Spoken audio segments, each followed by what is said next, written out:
Sir അതുപോലെ ഈ ഒരു ഭാഷ ഇപ്പോൾ മറ്റ് സബ്ജക്റ്റുകളെ കമ്പയർ ചെയ്യുമ്പോൾ ഇപ്പോൾ ഫിസിക്സ് ആയിക്കോട്ടെ, മാത്സ് ആയിക്കോട്ടെ, ഹിസ്റ്ററി ആയിക്കോട്ടെ, അതിനെ കമ്പയർ ചെയ്യുമ്പം ഒരു ഭാഷ ഇപ്പോൾ ജർമ്മൻ ആവാം, ഇംഗ്ലീഷ് ആവാം, മറ്റേത് ഭാഷയാവാം, പുതിയൊരു ഭാഷ നമുക്ക് എങ്ങനെ എളുപ്പത്തിൽ പഠിക്കാം, അല്ലെങ്കിൽ ഒരു സബ്ജക്റ്റ് പഠിക്കുന്ന ഒരു സ്ട്രാറ്റജി തന്നെ ഉപയോഗിച്ചാൽ മതിയോ ലാംഗ്വേജ് പഠിക്കാനായിട്ട്? അത് നമ്മൾ വേറെ എന്തെങ്കിലും കാര്യങ്ങൾ അഡീഷണൽ ആയിട്ട് ചെയ്യണോ എളുപ്പത്തിൽ അഡോപ്റ്റ് ചെയ്യണമെന്നുണ്ടെങ്കിൽ? അതായത് പലപ്പോഴും കുട്ടികൾ പറയുന്ന ഒരു കാര്യമാണ്, എന്താ പറയുക, ഭാഷ പഠിക്കാൻ ബുദ്ധിമുട്ടാണ്, പഠിക്കാൻ പറ്റുന്നില്ല എന്നൊക്കെ പറയാറുണ്ട്. പക്ഷെ എനിക്ക് പറയാനുള്ളൊരു കാര്യം, നമുക്ക് ഏതൊരു സബ്ജക്റ്റ് പഠിക്കുന്നതിനേക്കാളും ഏറ്റവും എളുപ്പത്തിൽ ഒരു ഭാഷ പഠിക്കാൻ വേണ്ടി സാധിക്കും.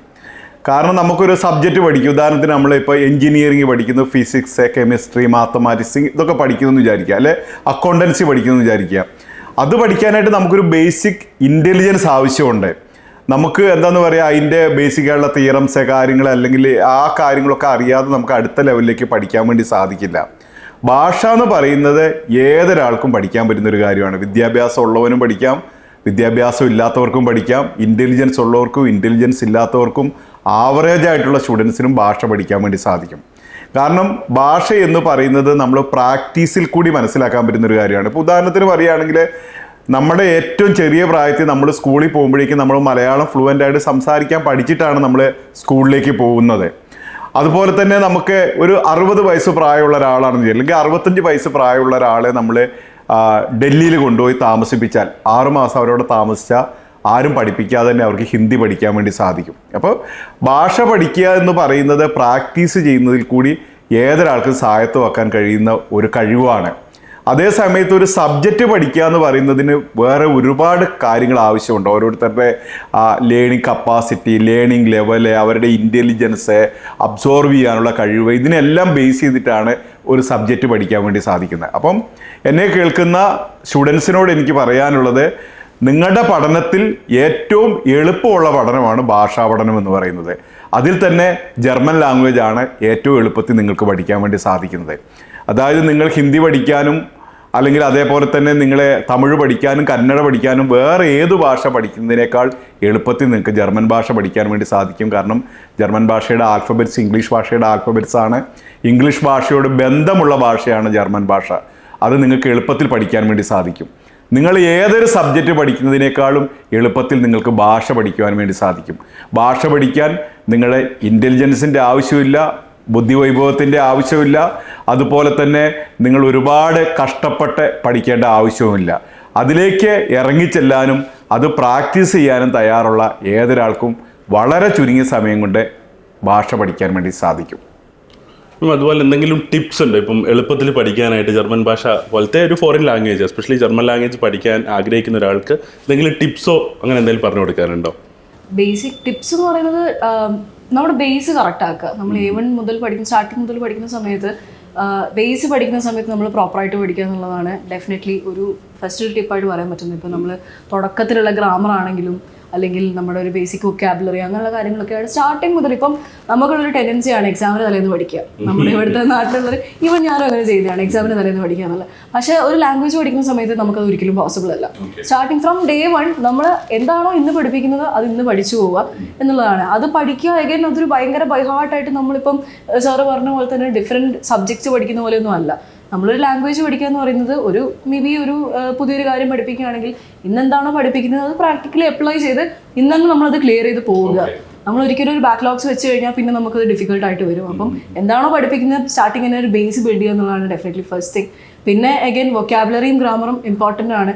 വൊക്കാബുലറി എന്ന് പറയുന്നതാണ് പിന്നെയും നമ്മൾ കുറച്ചും കൂടി ഒരു ബൈഹാർട്ടായിട്ട് പഠിക്കേണ്ട ഒരു കാര്യം വൊക്കാബുലറി ആണ്. എന്തൊക്കെയാണ് ഡിഫറെൻറ്റ് വേർഡ്സ്, അതിൻ്റെ മീനിങ്സ് ഉള്ളത്. പക്ഷെ അതും അഗൈൻ നമ്മളിപ്പം നേരത്തെ പറഞ്ഞ പോലെ തന്നെ നമ്മൾ ബുക്സ് വായിക്കുക, അതേപോലെ തന്നെ സിനിമ കാണാൻ ഇഷ്ടമുള്ളവരാണെങ്കിൽ മൂവി, സീരീസ്, പാട്ട് കേൾക്കാൻ ഇഷ്ടമുള്ളവരാണെങ്കിൽ നമ്മൾ ഇപ്പോൾ ലിറിക്സ് നമ്മൾ ചിലപ്പോൾ ശ്രദ്ധിക്കും മ്യൂസിക് കേൾക്കുന്ന സമയത്ത്. അതേപോലെ തന്നെ ഡിഫറെൻറ്റ് പോഡ്കാസ്റ്റ് അവൈലബിൾ ആണ്. അങ്ങനെയുള്ള കാര്യങ്ങളൊക്കെ നമ്മൾ കേൾക്കുന്ന സമയത്ത് അല്ലെങ്കിൽ നമ്മൾ ലാംഗ്വേജിലേക്ക് ഇമേഴ്സ് ചെയ്യുന്ന സമയത്ത് കുറേയും കൂടെ എന്താ പറയുക, ഇപ്പം വൊക്കാബുലറി ആണെങ്കിലും നമ്മൾ ഫ്രം കോണ്ടെക്സ്റ്റ് നമ്മൾ പഠിക്കും.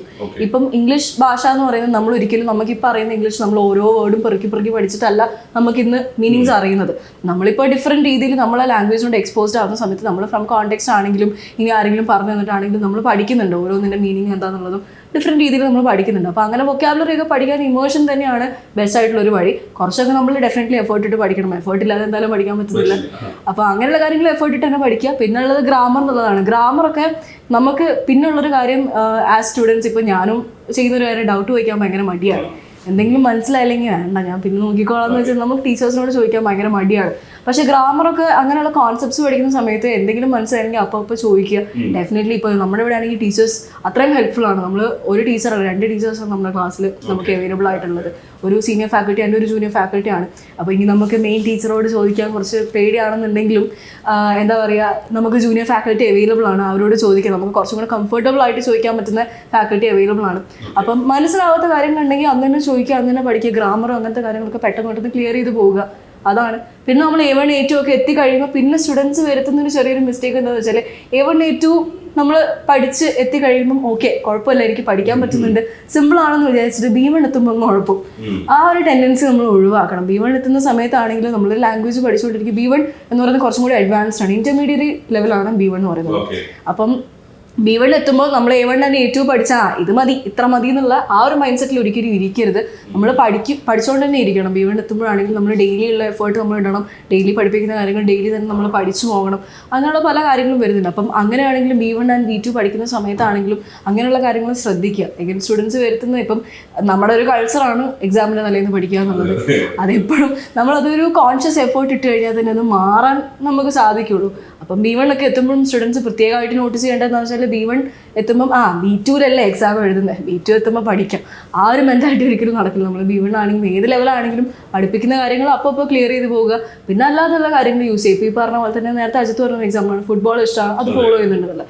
അതേപോലെ നമ്മൾ ഓരോരുത്തർക്കും നമുക്ക് താല്പര്യമുള്ള ഡിഫറെൻറ്റ് സബ്ജക്ട്സ് ഉണ്ടാവും. അപ്പം അതിനെ ബേസ് ചെയ്തിട്ടുള്ള കാര്യങ്ങൾ ഇപ്പം നമ്മളിപ്പം യൂട്യൂബിൽ വീഡിയോസ് കാണുന്നുണ്ട്. അങ്ങനെയുള്ള കാര്യങ്ങളാണെങ്കിൽ പോലും നമുക്ക് താല്പര്യമുള്ള സബ്ജക്ട്സിനെ പറ്റി ജർമ്മൻ ഭാഷയിൽ തന്നെ, അല്ലെങ്കിൽ നമ്മൾ ഏതൊരു ഫോറിൻ ലാംഗ്വേജ് ആണോ പഠിക്കുന്നത് ആ ഭാഷയിൽ നമ്മൾ കേൾക്കാൻ അല്ലെങ്കിൽ കോണ്ടന്റ് കൺസ്യൂം ചെയ്യാൻ ശ്രമിക്കുക. അതെ ഡെഫിനറ്റ്ലി. ഇപ്പം നമുക്കൊരു ഈവൻ എന്താ പറയുക, നമ്മൾ ഇൻഫ്ലുവൻസേഴ്സ് ആണെങ്കിൽ നമ്മളിപ്പം എല്ലാവരും റീൽസ് കാണാറുണ്ട്, ഷോർട്സ് കാണാറുണ്ട്. അങ്ങനെയുള്ള നമുക്ക് എൻഗേജിങ് ആയിട്ടുള്ള കോണ്ടന്റ്, ഇന്ന് കോണ്ടന്റിന് ഒരിക്കലും ക്ഷാമമില്ല.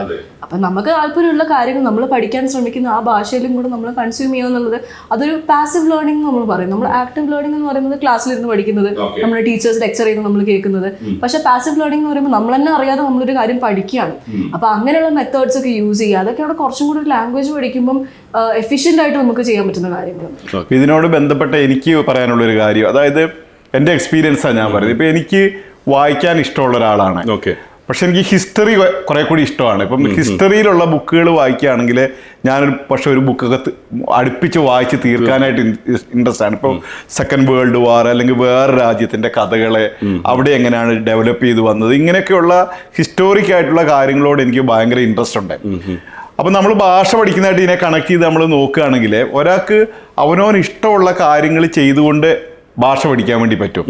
ഇപ്പം എനിക്ക് പുസ്തകം വായിക്കാൻ ഇഷ്ടമുള്ള ഒരാളാണെങ്കിൽ ഇപ്പം സിത്താര പറഞ്ഞ പോലെ ഞാൻ ജർമ്മൻ ലാംഗ്വേജിലുള്ള ആദ്യം ലൈറ്ററായിട്ടുള്ള നമുക്ക് ഇഷ്ടപ്പെട്ട മേഖലയിലുള്ള ഞാനിപ്പോൾ ജർമ്മൻ ലാംഗ്വേജ് പഠിക്കുകയാണെങ്കിൽ ഞാൻ ജർമ്മൻ ലാംഗ്വേജിൽ ആദ്യം ബേസിക് ആയിട്ട് നമ്മുടെ നാട്ടിലെ പോലെ കളിക്കുടുക്ക, പൂമ്പാറ്റ, ബാലരമയൊക്കെ ജർമ്മൻ ഭാഷയിലുണ്ടാവും.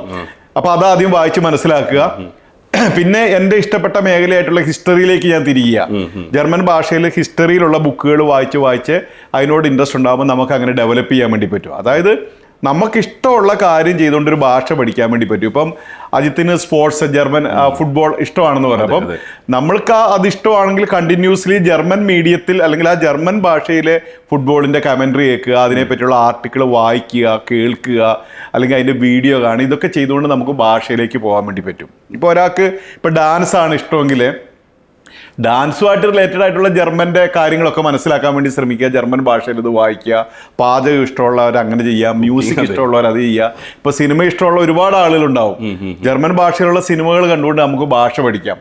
ഈ ഭാഷയുടെ പ്രത്യേകത എന്താണെന്ന് ചോദിച്ചാൽ നമുക്കൊരു സെൻറ്റൻസിലെ 3-4 വാക്കുകൾ അറിയാമെങ്കിൽ ബാക്കി വാക്കുകൾ നമുക്ക് അസ്യൂം ചെയ്യാൻ പറ്റും. കോണ്ടെക്സ്റ്റ് വെച്ചിട്ട് അതിൻ്റെ അർത്ഥം ഇന്നതാണെന്ന് ഊഹിക്കാൻ പറ്റും.